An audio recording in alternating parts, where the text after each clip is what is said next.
Mira, te explico eso de las fases del coronavirus que me habías preguntado, cómo era esta cosa. Ya, pues acá más o menos distinguimos tres fases, ¿no? La parte fase uno, fase 2 y fase 3, pero la fase 2 se parte en dos, fase 2A y fase 2B. Entonces son cuatro fases en realidad, ¿no? Pues solamente que en la fase 3 es un poco complicado de diferenciarlos. Eh, Si te das cuenta, ¿no? A medida que pasa el tiempo, esta enfermedad puede ir agravándose, ¿no? Mientras más pasa el tiempo y no haces nada, puede agravarse. Puede agravarse como que no, también, depende de las formas que se presenten. Entonces, eh, más o menos el esquema es así, ¿no? Primero va a llegar el coronavirus, ¿no? Primero tiene que llegar el coronavirus al cuerpo, ya sea por vía aérea o vía ocular, todo lo demás, ahí va a llegar el coronavirus. Entonces, el coronavirus va a llegar al cuerpo y va a generar una respuesta viral, ¿no? Del cuerpo propiamente, ¿no? Se van a empezar a defender. Como tú sabrás un poquito, existen varias formas de defendernos, ¿no? Nuestro cuerpo genera este, células que van a defender. Principalmente los que nos van a defender van a ser los linfocitos. Los, los linfocitos, los neutrófilos. Los neutrófilos son los que nos van a defender. En este caso, ¿no? Los neutrófilos generalmente van a, van a aumentar si es que hay una infección bacteriana, y los linfocitos van a aumentar siempre y cuando hay una infección viral. En este caso, como el coronavirus, en sí el virus se llama, ¿no? SARS-CoV-2. SARS-CoV-2. Entonces, el SARS-CoV-2 es el virus que va a generar la enfermedad que se llama el COVID-19, ¿no? El COVID-19. Entonces, este es el virus y esta es la enfermedad. Entonces, como el SARS-CoV-2 es un virus, obviamente lo que va a aumentar van a ser los linfocitos, ¿no?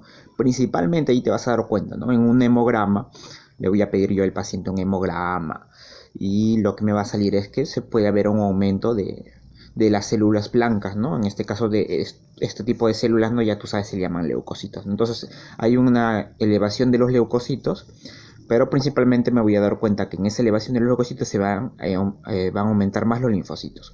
Obviamente, si hay neutrófilos que también se han aumentado, también tendría que yo revisar, ¿no? Si hay una infección sobreagregada, ¿no? Una infección bacteriana sobreagregada. Entonces vamos así. Mira.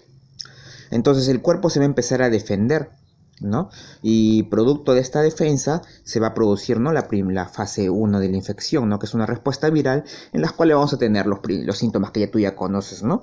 Los síntomas principales vienen a ser simplemente cefalea, bueno, dolor de cabeza, malestar general, artralgia, dolor muscular, ¿no? Pero eso ya depende de la forma de presentación. Como te digo, hay varias formas de presentación. En este caso hay 6, ¿no? Puede ser una respuesta gripal sin fiebre, obviamente todos los síntomas de la gripe, dolor de cabeza, rinorrea, dolor de garganta. Puede ser sin fiebre o puede ser con fiebre, ¿no? En este caso, ¿no? Puede haber también lo que es la anosmia, ¿no? La falta de la pérdida de percepción de olores. Pero no solamente es la única forma, ¿no? También puede ser forma gastrointestinal, ¿no? Puede generar diarrea, puede generar dolor de estómago. Pero obviamente eso de acá no va a progresar pues a mayores, ¿no? Generalmente se queda ahí, como una simple gripe, un dolor de cabeza, un poco de malestar general y nada más, ¿no? Y eso sí, a veces la gripal con fiebre puede cursar con algunos días, 5 días de fiebre, ¿no? Que cede con el paracetamol, pero después de nuevo vuelve, ¿no? Y entonces hay que estar controlando simplemente con paracetamol. Entonces, esto es la respuesta viral, ¿no? En donde va a haber aumento de interleuquinas, va a haber una respuesta, el cuerpo se va a querer defender, entonces va a producir lo que es el dolor de cabeza, va a producir lo que es las artralgias, ¿no? Las artralgias, va a producir la fiebre, va a producir la fiebre, va a producir, ¿no? El dolor de garganta, que es típico, dolor de garganta, y simplemente se queda ahí, ¿no? Y bueno, los que tienen llega a una forma gastrointestinal van a tener también diarreas, ¿no? Diarreas. Entonces eso en general lo que va a ser una primera fase de la infección, ¿no? La respuesta. Obviamente aquí lo que tienes que hacer es simplemente controlar. Tienes cefalea, entonces le das para el dolor nada más. Le das para el traje, obviamente, el traje es dolor de articulaciones, entonces le das para el dolor. Si es para la fiebre, obviamente le tienes que dar paracetamol, por ejemplo, 2 gramos, ¿no? A veces le dan metamizol también, inyectable, ¿no? Y le bajas la fiebre. Nada más, tú lo único que manejas es, le puedes dar antihistamínicos, ¿no? Si tienes problemas de rinitis, hay algún problema por ahí, le puedes dar antihistamínicos como la loratadina, la cetiricina, la clorfenamina, le puedes dar. Porque es una primera fase, o la fase de infección. No le puedes dar más. Ahora, acá el problema es que esta puede ir avanzando a una fase pulmonar. Entonces puede originar una neumonía, ¿no? Entonces la neumonía depende de cómo el paciente responda, ¿no? Entonces, la diferencia entre los dos de aquí, entre el 2A y el 2B, es que entre los dos, bueno, en los dos hay un poco de disnea, ¿no? Pero en el 2A, la saturación de oxígeno, va a ser mayor a 94%, mientras que en el 2B la saturación de oxígeno va a ser menor del 94%. Entonces, quiere decir que de acá va a cursar a peor.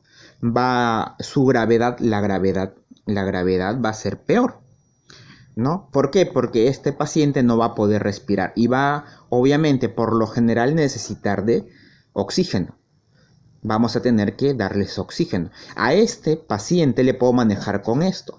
Nada más con le puedo manejar su cefalea, le puedo manejar el traje, le puedo manejar su malestar general. Obviamente, tengo que revisar también si es que hay una sobrereacción bacteriana, ¿no? Si hay sobrereacción bacteriana, le puedo dar un antibiótico, ¿no? Generalmente yo doy acitromicina, no doy más.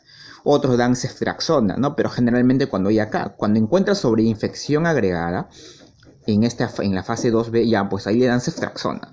Aunque yo sinceramente aún sigo discrepando de dar o no dar ceftriaxona, ¿ya? Tendría yo que tener signos de infección bacteriana, si no, no le debería dar. Ahora acá. Entonces, en la fase pulmonar ya es una fase de neumonía, ya está empezando la inflamación, ya hay una respuesta inflamatoria. Además de la respuesta viral hay una respuesta inflamatoria, quiere decir que a los síntomas que ya tenemos acá, o sea, la cefalea, la fiebre, la artralgia, el dolor de garganta, se va a agregar sobre todo la disnea y se puede agregar la confusión. Así que tienes que tener mucho ojo. La confusión sobre todo en la fase 2B. La confusión sobre todo en las 2B. Entonces, si tiene confusión, de acá ya está empezando a llegar a esta fase, a esta siguiente fase, ¿no? A la respuesta a una fase 3 de hiperinflamación. Acá se va a dar sobre todo lo que ya se habla bastante, ¿no? De la cascada de citoquinas. De citoquinas o de citocinas, ¿no? La cascada de citocinas. Entonces, acá hay dos fases, ¿no? Una saturación normal, una saturación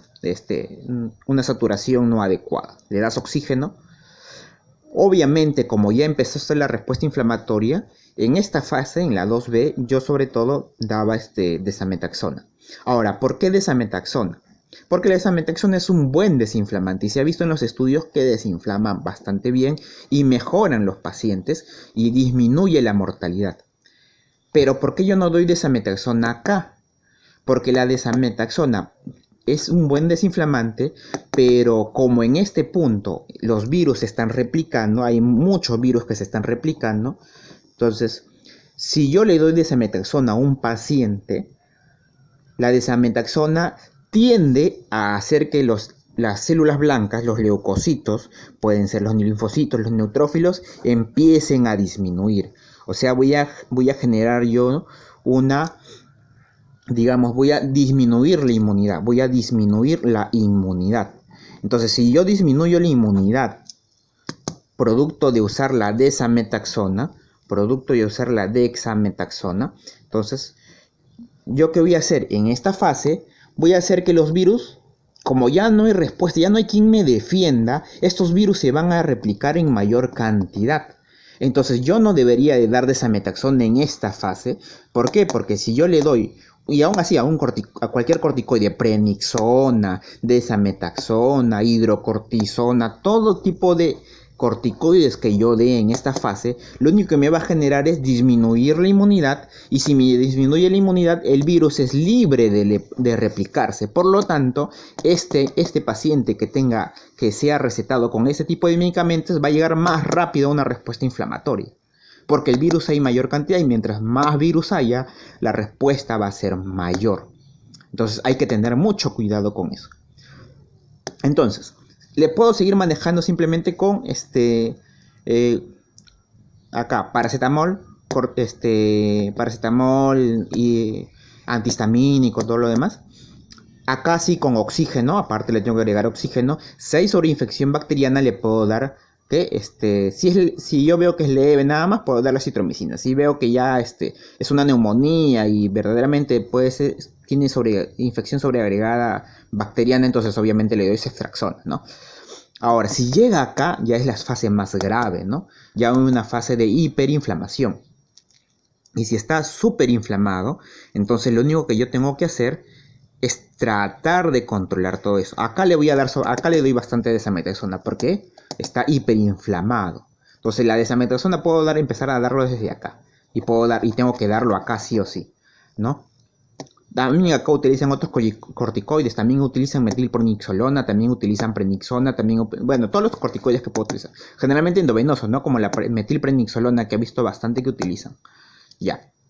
Entonces, en esa fase hay un pequeño segmento que hace coagulopatías.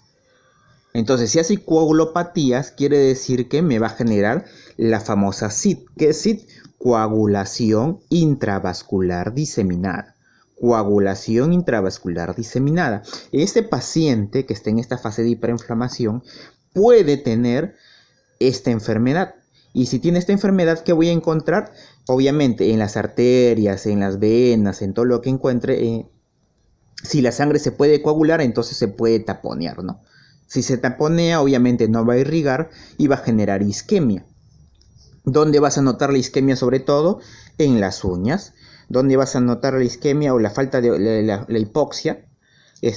Bueno, en la parte periférica, ¿no? Vas a encontrar en las uñas, vas a encontrar los morados, que se están oscureciendo, ¿no? También puede generar infartos, esa coagulación, obviamente se obstruye las arterias coronarias del corazón. Entonces hay que tener mucho cuidado con eso. Entonces, si ya tiene CID, tiene coagulación intravascular diseminada, yo voy a encontrar un análisis de laboratorio que va a estar anormal. En este caso va a estar anormal el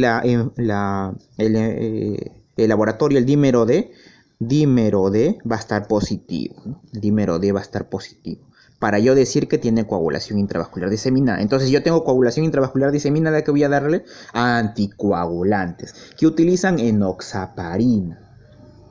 Bien, entonces utilizan enoxaparina ahí. Por eso es que utilizan la enoxaparina, si no, no. Entonces, esta es la respuesta inflamatoria que se va a generar. Acá este paciente, obviamente, tiene saturación de oxígeno muy por debajo de 94. Es más, acá pueden tener pacientes que tienen hasta por debajo de 70% de saturación de oxígeno.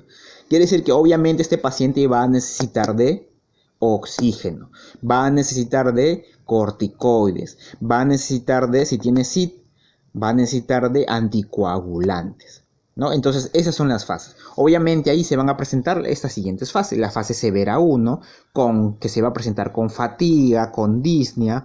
Obviamente el severo 2 va a haber confusión. Entonces este de acá ya pertenece exactamente a la fase 3 de hipercoagulación. Va a haber mucha confusión. Este paciente puede tener se puede perder la conciencia, está bastante mal, no puede respirar, se cansa demasiado rápido. También puede tener un severo 3 que va a tener problemas abdominales, gastrointestinales, o sea, una diarrea, y va a tener problema respiratorio, va a tener la neumonía, también va a tener la confusión, va a tener la cefalea, todos los síntomas ya en general, ¿no? Que son ya verdaderamente graves. Ahora hay que tener en cuenta algo más. Entonces, para poder manejar estos pacientes, hay que tener en cuenta que no le puedo dar yo medicamentos a la loca, porque supuestamente algunos creen, ¿no? Por ejemplo, la ivermectina, ¿no? La ivermectina supuestamente eh, tendría que ayudar en esta fase, porque la ivermectina se ha comprobado en laboratorio, o sea, en la pipeta, en la probeta, o sea, en el tubo de ensayo se ha comprobado que la ivermectina va a disminuir la cantidad de virus, va a disminuir la cantidad de virus, va a matar el virus. Obviamente, la ivermectina tiene que alcanzar un C50, ¿no? Ya sabes tú, un C50.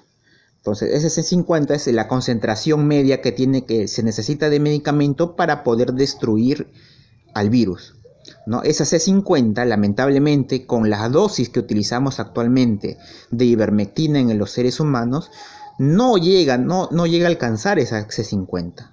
No llega a alcanzar esa C50. Y si no llega a alcanzar esa concentración media para poder matar el 99%, para poder matar el virus, en este caso, entonces si no alcanza esa concentración media, obviamente no va a servir de nada, ¿no? O sea, por eso que yo digo, ¿no? La ivermectina en sí no está ayudando mucho. ¿Por qué? Porque la dosis que estamos dando no es la adecuada. Y obviamente, si le damos una concentración suficiente para que llegue a la concentración media, lo único que va a pasar en el cuerpo del ser humano es intoxicarlo, ¿no? Porque le daríamos como 20 veces la dosis que le estamos dando ahorita. Entonces no le vamos a dar esa cantidad de medicamento. ¿Por qué? Porque intoxicaríamos al paciente. Ahora le damos la dosis adecuada, la dosis tolerable por los humanos, pero esa dosis no alcanza la C50. Por lo tanto, los virus van a seguir ahí replicándose. Entonces no va a detener en nada el curso de la enfermedad, ¿no? Entonces ahí es donde utilizan supuestamente la ivermectina, ¿no? Por eso que yo a mis pacientes ya no le doy ivermectina, porque yo siento que le hago más daño que bien. Muy bien, entonces eso es en general todo lo que te puedo explicar, ¿no? Obviamente, si este paciente está con saturación de oxígeno bajo, hay que darle oxígeno y puedo yo notar la cianosis, ¿no? La cianosis es la coloración morada en el cuerpo, ¿no? Donde voy a notarlo en las uñas moradas, los labios morados, la lengua a veces se oscurece también, entonces hay que tener muy, muy en cuenta eso. Ya. Eso sería más o menos lo que te puedo explicar de las formas. Ahí están las formas. Ahí está más o menos la secuencia de las fases del coronavirus.